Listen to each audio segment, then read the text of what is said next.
67-year-old widow said she had no room on family trip, but what she did on day 4 shocked everyone. I'm Margaret Wilson, and for 43 years I believed that being a good mother meant sacrificing everything for your children. I was wrong. Not about the sacrifice part. I was wrong about expecting anything in return. My story starts on a Tuesday morning in March when my son David called to tell me about the most magical family vacation they'd ever planned. 24 hours later, I'd learn that I wasn't invited, and 4 days after that, I'd make a decision that would change everything. But first, let me tell you about the life I built for David, because to understand what happened next, you need to know what I gave up. It was 1981 when my husband Robert died in that car accident. David was only 8 years old and I was 25 with no college degree, no real job skills, and a mortgage I couldn't afford. The grief counselor told me that children need stability during trauma. So I gave David stability. I gave him everything. I worked 2 jobs, cleaning offices at night and stocking shelves at the grocery store during the day. David never knew we were poor. While other kids got generic cereal, David got Lucky Charms. While other kids wore hand-me-downs, David got new clothes from JCPenney. I wore the same 3 outfits for 2 years, but David never went to school looking like anything less than a kid whose mother had her life together. When David turned 16, he wanted a car. Not just any car, a red Honda Civic like his friend Jake's. I didn't have car money. I barely had rent money. But I saw the way David's face lit up when he talked about driving to school, about the freedom it would give him. So I took a 3rd job, cleaning houses on weekends. For 8 months, I worked 7 days a week, sleeping 4 hours a night. The day I handed David those car keys, watching him jump up and down in our driveway, I felt like I could conquer the world. That's what love looked like to me, working until your bones ached so your child could smile. College was even harder. David got into state university, but we didn't qualify for enough financial aid. The gap between what we had and what we needed was $43,000. I sold everything. The wedding ring Robert gave me, the antique dresser that belonged to my grandmother, even the piano I'd been paying off for 3 years. When that wasn't enough, I sold our house. Yes, you heard that right. I sold the only home David had ever known, the house Robert and I bought when we were newlyweds, because my son needed an education. We moved into a tiny 2-bedroom apartment, and I told David it was temporary, just until he graduated. For 4 years, I sent David $600 every month for living expenses. He never asked where it came from. Maybe he thought I had some secret savings account, or maybe he just didn't want to know. But I know where it came from. It came from eating ramen noodles for dinner 4 nights a week. It came from buying my clothes at thrift stores and telling David I preferred vintage style. It came from working overtime every single week and pretending I wasn't exhausted. When David graduated summa cum laude with his engineering degree, I sat in that auditorium crying with pride. He walked across that stage in a cap and gown I'd helped pay for, holding a diploma that represented 4 years of my life. And I had never been happier. After college, David met Jessica. She was beautiful, smart, and came from a family with money, the kind of family that went on ski trips and had cleaning ladies. I loved her immediately, not because she was perfect, but because she made David happy. When they got engaged, I spent my entire savings account on their wedding, $12,000 for one perfect day.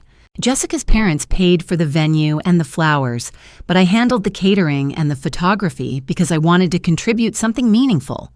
3 years later, when David and Jessica wanted to buy their first house, they were $20,000 short for the down payment. I had rebuilt my savings by then, working extra shifts and living on almost nothing. Without hesitation, I gave them every penny. I watched them move into a beautiful 4-bedroom colonial with a white picket fence, and I went back to my tiny apartment, eating canned soup and telling myself that their happiness was worth more than my comfort. Then came Emily and Jacob, my grandchildren. God, how I loved those babies. When Jessica went back to work after maternity leave, guess who became the free babysitter? 3 days a week, I'd drive 40 minutes to their house to watch Emily, then later Jacob too. I'd change diapers, give bottles, read stories, and play peekaboo until my back ached from bending over cribs. I never asked for gas money.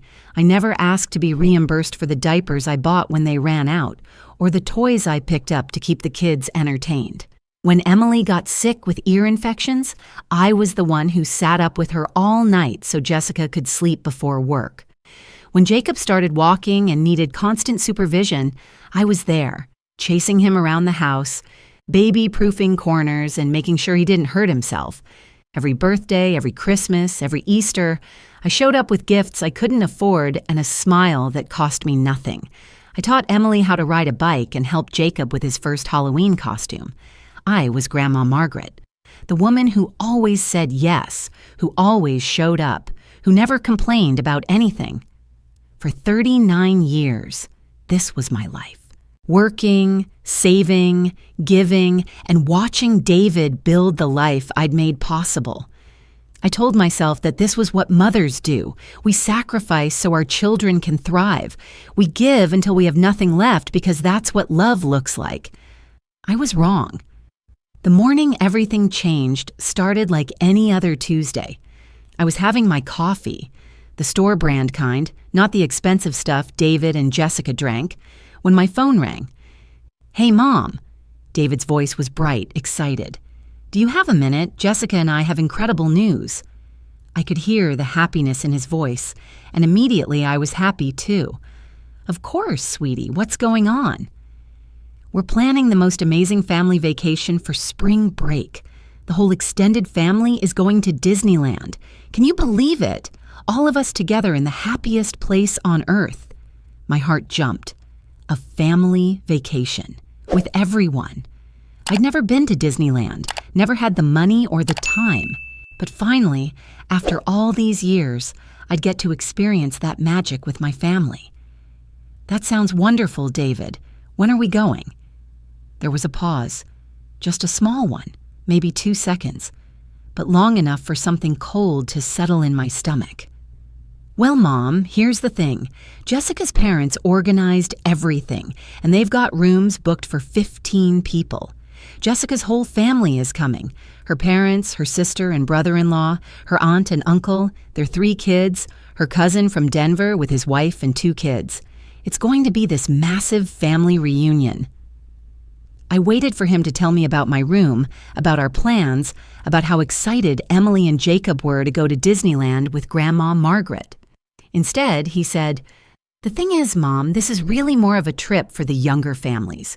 You know, parents with kids who can handle the long days and all the walking. Disneyland is pretty intense. Lots of crowds, lots of lines, lots of standing around. Jessica and I just don't think you'd be comfortable with all that chaos." The words hit me like a physical blow. I actually gasped, but I covered it with a cough. "I see," I managed to say. "Plus, all the rooms are already booked and paid for. Jessica's dad got some kind of group rate, but it's all locked in now. There really isn't space for anyone else." No space for anyone else. No space for the woman who raised the man planning this trip. No space for the grandmother who'd spent 3 years watching his children for free. No space for me. "Of course," I heard myself saying. "You're right. That does sound like a lot of activity for someone my age." "I knew you'd understand, Mom. You're always so reasonable about these things. And hey, it'll give you a nice quiet week to relax, right? No babysitting duties, no running around. You can just take it easy." Take it easy, while my family made memories without me. "When are you leaving?" I asked, because I had to say something. "Next Monday. We'll be gone for 6 days. The kids are beside themselves with excitement. Emily's been practicing her Minnie Mouse voice, and Jacob keeps asking if he's tall enough for Space Mountain." My grandchildren. My Emily and Jacob, who I'd rocked to sleep and taught to walk and comforted through nightmares. They were going to meet Mickey Mouse and ride roller coasters and eat cotton candy, and they'd do it all without the grandmother who'd been there for every other milestone in their lives. "That's wonderful," I said, and somehow my voice sounded normal. "They're going to have such a magical time." "They really are." Oh, and Mom, don't worry about watching the house or picking up mail or anything. Jessica's parents have that all covered. You really can just relax and enjoy your week off. Your week off. As if taking care of my family was a job I needed a break from. After David hung up, I sat in my kitchen for 20 minutes, staring at the phone. Then I did what I always did when my heart was breaking. I cleaned. I scrubbed the counters that were already clean, organized the closet that was already organized, and folded towels that didn't need folding. But this time, the cleaning didn't help.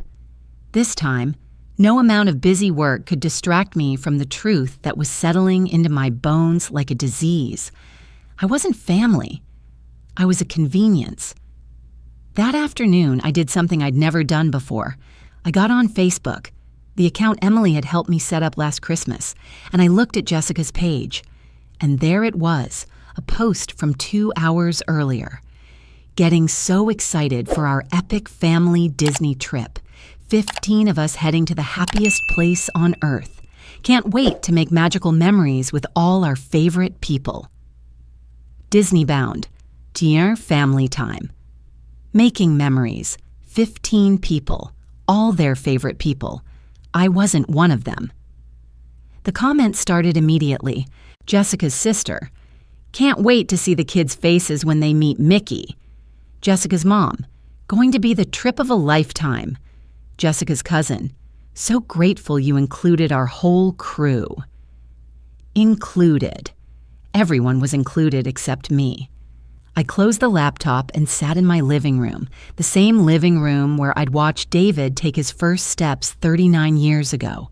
The walls were covered with pictures of my family, David's graduation, his wedding, Emily's first birthday, Jacob's first Christmas.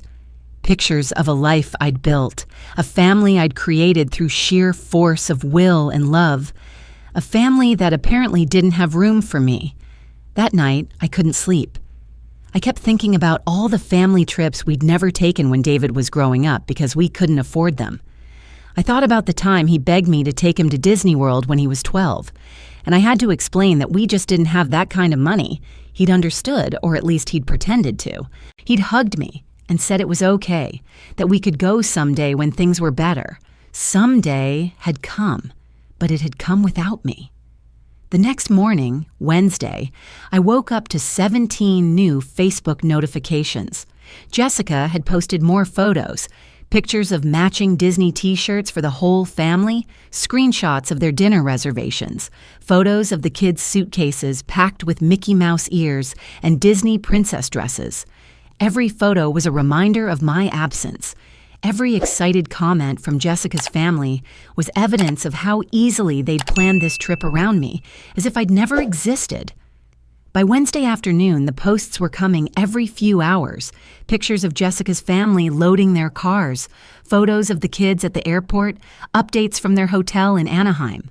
The whole beautiful, magical experience was being documented in real time, and I was watching it unfold from my kitchen table like a stranger following a celebrity's vacation on social media. But the worst part wasn't the exclusion. The worst part was how easily everyone had accepted it. Not one person in that family of 15 had asked, "Where's David's mother?" Not one person had suggested that maybe, just maybe, the grandmother who'd helped raise Emily and Jacob should be part of this family celebration. It was as if I'd never been part of their lives at all. Thursday morning, I made a decision. I was going to call David and tell him how I felt. I was going to explain that I wasn't too old for Disney, that I wasn't too fragile for crowds, that I could keep up just fine. I was going to ask him to please find a way to include me, even if it meant getting my own room, even if it meant flying out a day later. I picked up the phone 3 times that morning and put it down 3 times, because deep in my heart, I knew the truth. This wasn't about logistics or room availability or my age. This was about value. In their eyes, I wasn't valuable enough to include, and that's when something inside me shifted. I'd spent 39 years proving my love by giving everything I had. I'd worked myself to exhaustion, spent every dollar I earned, and sacrificed every dream I'd ever had for David's happiness. And what did I have to show for it?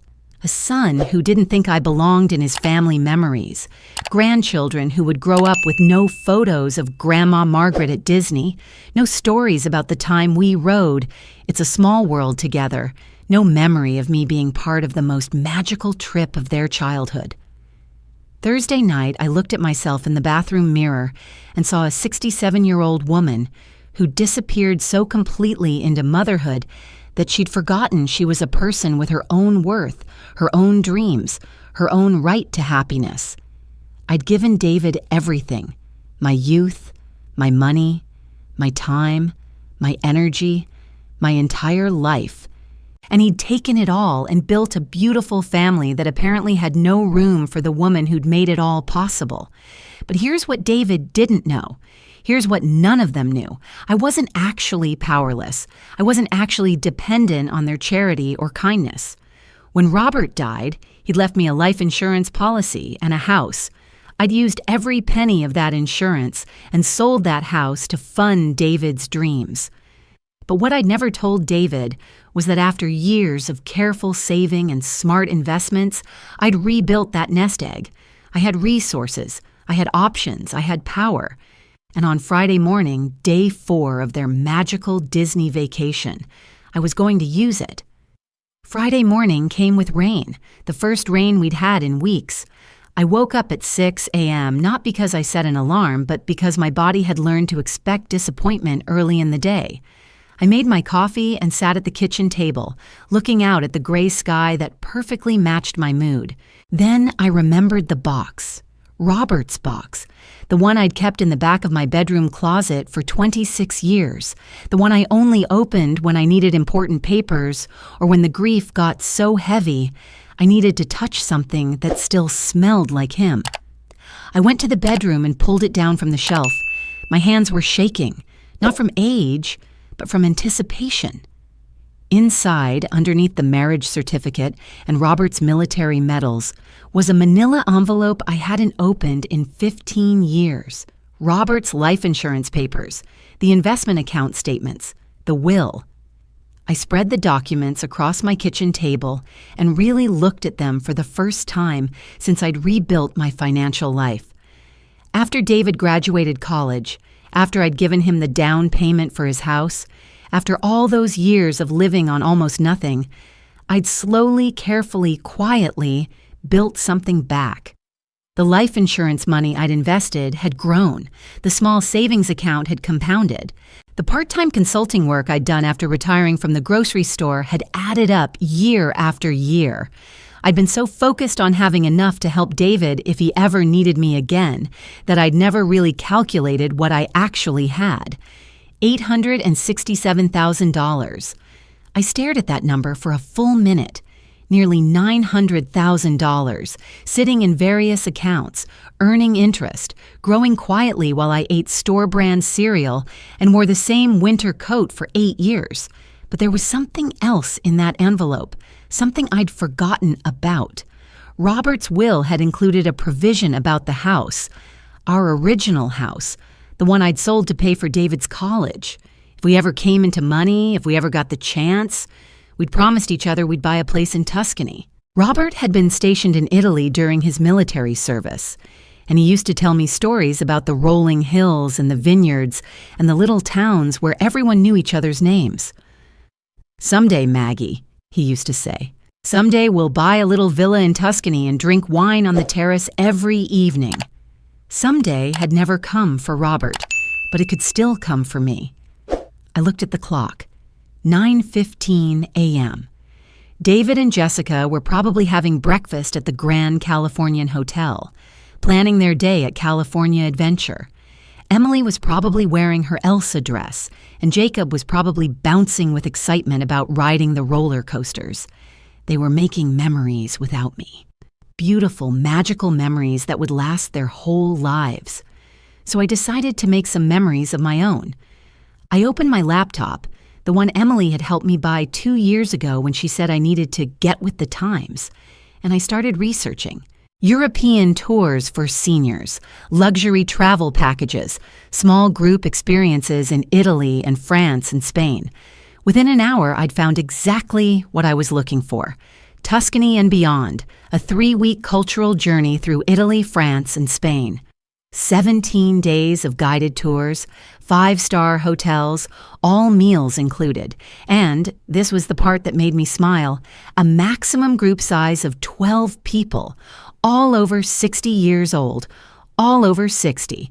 Apparently, some tour companies understood that older people might actually want to travel, might actually have interesting experiences, might actually deserve to see the world. The tour started in Rome, wound through Tuscany, stopped in the French Riviera, and ended in Barcelona.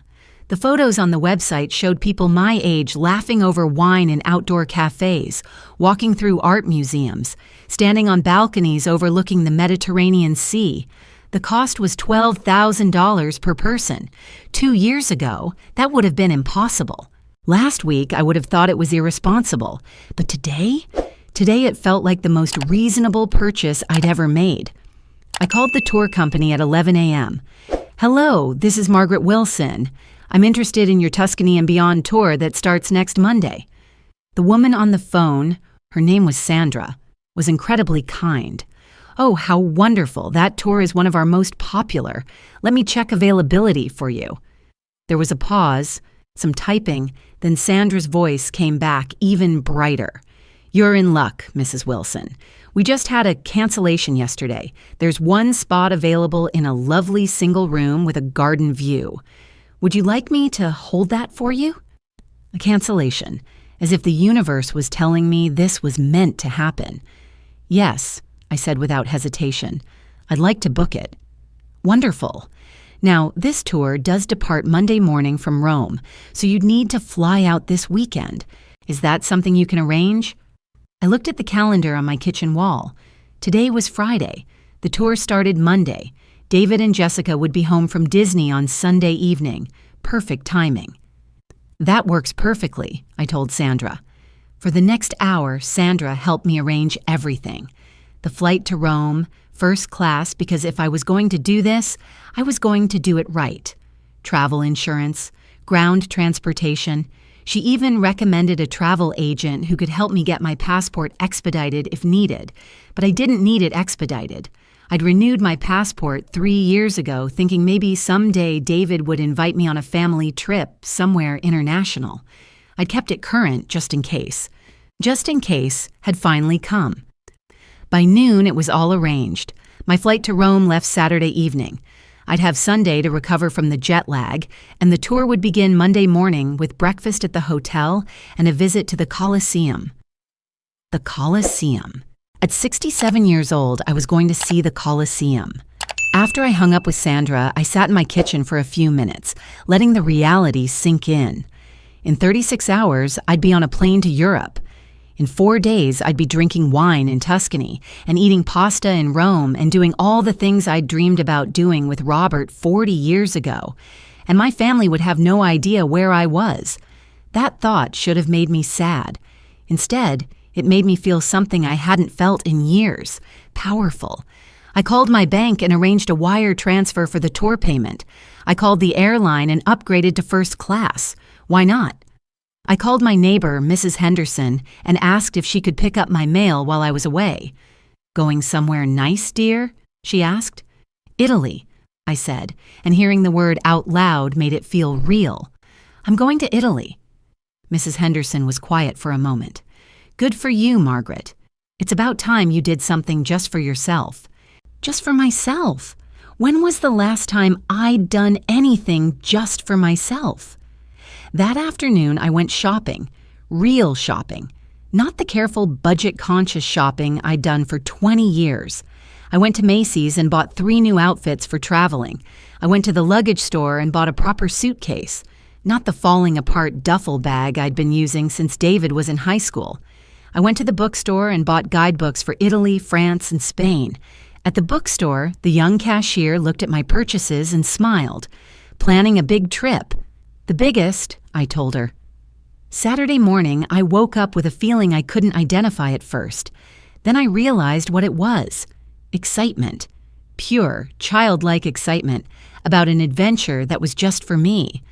I spent the morning packing, carefully folding my new clothes and organizing my toiletries, and making sure I had everything I'd need for 3 weeks in Europe. As I packed, I found myself humming, something I hadn't done in months. At 2 p.m., my phone rang. David's number. For a moment, I considered not answering, but curiosity got the better of me. "Hi, Mom." David's voice was full of exhaustion and happiness. "We're at the airport waiting for our flight home. What a week this has been. The kids had the absolute time of their lives." "That's wonderful, sweetheart." Emily must have taken 100 photos with all the Disney princesses, and Jacob was finally tall enough for Space Mountain. He rode it 6 times in a row. And Mom, you should have seen Jessica's niece when she met Mickey Mouse. She just started crying happy tears. Each detail was a small knife in my heart, but also fuel for the fire that had been building in me since Wednesday. "Sounds magical," I said. It really was. The whole family bonded in this incredible way. Jessica's parents are already talking about making it an annual tradition. Can you imagine? All of us together every year. All of us, still not including me. "David," I said carefully, "I'm glad you had such a wonderful time." "Thanks, Mom. Hey, we'll probably be pretty tired tomorrow, but maybe we can come by Monday or Tuesday and show you all the photos. Emily picked out a really cute Minnie Mouse shirt for you at the gift shop. A consolation prize, a little token to make up for excluding me from the actual experience." "That's very thoughtful," I said, "but I won't be home Monday or Tuesday." "Oh, do you have something going on?" Something going on, as if my life was so empty that any activity would be surprising. "I'm traveling," I said simply. "Traveling? Where?" I took a breath. "Europe, Italy, France, and Spain. I leave tonight." The silence on the other end of the line went on so long I thought the call had dropped. "Mom?" David's voice had changed completely. "Did you say Europe?" I did. When did you plan this? You didn't mention anything about a trip." "I planned it yesterday. It's a 3-week tour. I'll be back at the end of the month." Another long silence. Then, "Mom, this is really sudden. Are you okay? This isn't like you." "Isn't like me." Because the me he knew didn't make decisions for herself. The me he knew waited for permission, waited for inclusion, waited for someone else to decide her worth. "I'm fine, David. I'm excited." "But Mom, Europe, alone? What if something happens? What if you get sick or lost or—" "David," I interrupted gently, "I'm 67, not 97. I think I can handle a guided tour with 11 other people my age." "But why now? Why so suddenly?" "Why now?" How could I explain that watching my family celebrate without me had finally woken me up? How could I tell him that being excluded from their magical memories had made me realize I could create magical memories of my own? "Because I can," I said. "Because I want to. Because I've always dreamed of seeing Italy, and I finally decided to stop waiting for the right time." "But what about— who's going to watch the house? What about your doctor appointments? What about—" "David," I said, and my voice was firmer than it had been in years. "I'm an adult. I can arrange my own life." I heard Jessica's voice in the background, asking what was wrong. I heard David explaining, heard Jessica's shocked, "What? She's doing what?" Then David was back on the line. "Mom, let's talk about this when we get home. Maybe we can—" "There's nothing to talk about," I said calmly. "My flight leaves in 4 hours. I should go finish packing." "Mom, wait. Have a safe flight home, sweetheart. Give my love to Emily and Jacob."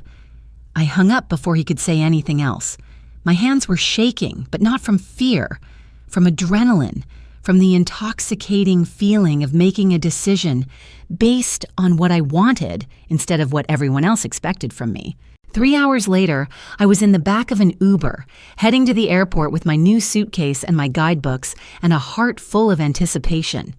The driver, a friendly man in his 50s, asked where I was heading. "Rome," I said, and the word tasted like freedom. "Vacation. Adventure," I corrected him. The flight was everything I'd hoped it would be. First class meant a seat that reclined into a real bed, meals served on actual plates, and flight attendants who called me Mrs. Wilson and made sure I was comfortable throughout the long journey. As the plane lifted off, I looked down at the lights of my city disappearing below us and felt something I hadn't experienced in decades. I felt like myself, not David's mother, not Emily and Jacob's grandmother, not the woman who sacrificed everything for everyone else.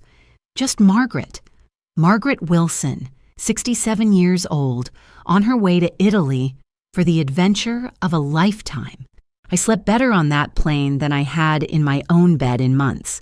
Sunday morning, Rome time, I woke up as we began our descent.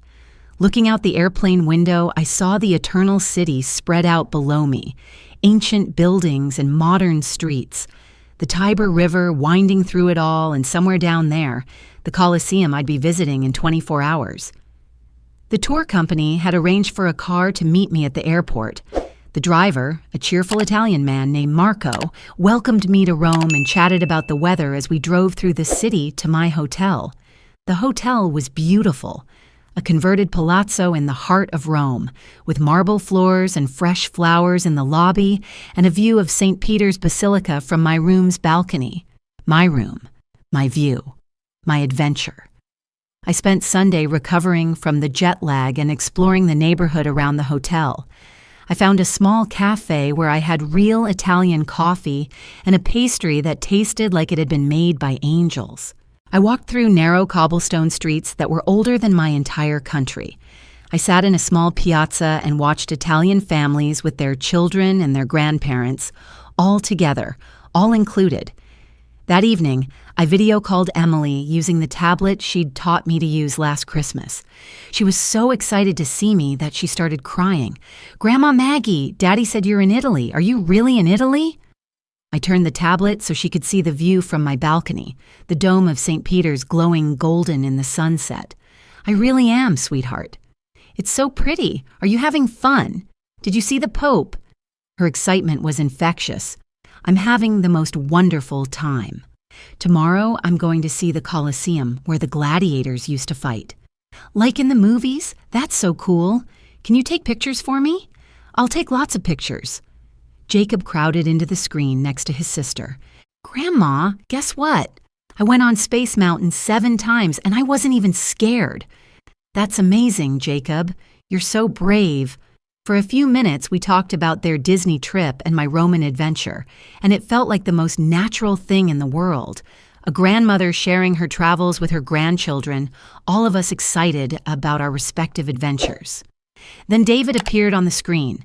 "Mom," he said, and his voice was tight with worry. "Are you really okay? This whole thing is just so unexpected." "I'm wonderful, David. Look." I turned the tablet again so he could see my hotel room, the beautiful view, the excitement on my face. "I'm in Rome. I'm about to have the adventure of a lifetime." "But why didn't you tell us you were planning this? We could have helped, could have researched hotels and tours and—" "David," I said gently, "you were busy planning your own family vacation. I didn't want to bother you." The words hung in the air for a moment. He heard what I wasn't saying. "You didn't include me in your family vacation, so I planned my own." "Mom, about Disney. We didn't mean to. We weren't trying to—" "David," I interrupted, "I understand completely. You wanted a trip for the younger families, and I respect that. So I planned a trip for people my age. It all worked out perfectly." Jessica appeared on the screen behind David. "Mrs. Wilson, we just want to make sure you're safe. Traveling alone in a foreign country at your age." "At my age," I repeated, and I kept my voice pleasant. "I'm old enough to know what I want and wise enough to get it. The tour group is lovely, the guide is experienced, and I haven't felt this excited about anything in years." That night, I sat on my balcony with a glass of wine from the hotel's restaurant and looked out at the city that had existed for thousands of years before I was born and would exist for thousands of years after I was gone. I thought about Robert, about how he would have loved this moment, about how proud he would be of me for finally taking the adventure we'd always talked about. I thought about David and Jessica, probably lying in their own bed back home, worried about me and maybe, just maybe, beginning to understand that the woman they'd taken for granted had a whole life they'd never bothered to notice. And I thought about Emily and Jacob, who would grow up with a grandmother who'd seen the world, who'd had adventures, who'd shown them that it's never too late to chase your dreams. Monday morning arrived with sunshine and the most incredible breakfast I'd ever had. Fresh pastries and real Italian coffee and fruit that tasted like it had just been picked.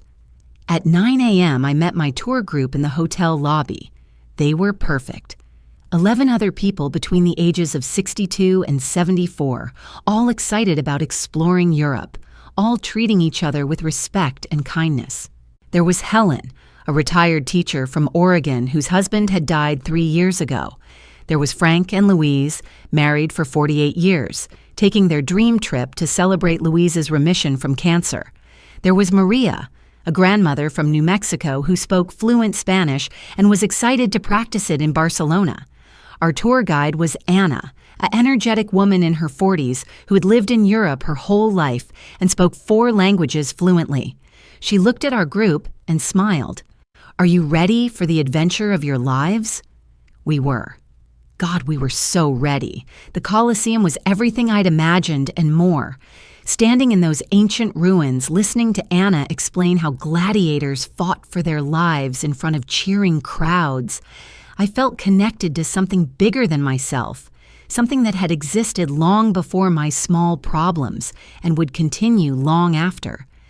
Helen from Oregon stood next to me, both of us looking up at the towering walls. "Can you believe we're really here?" she whispered.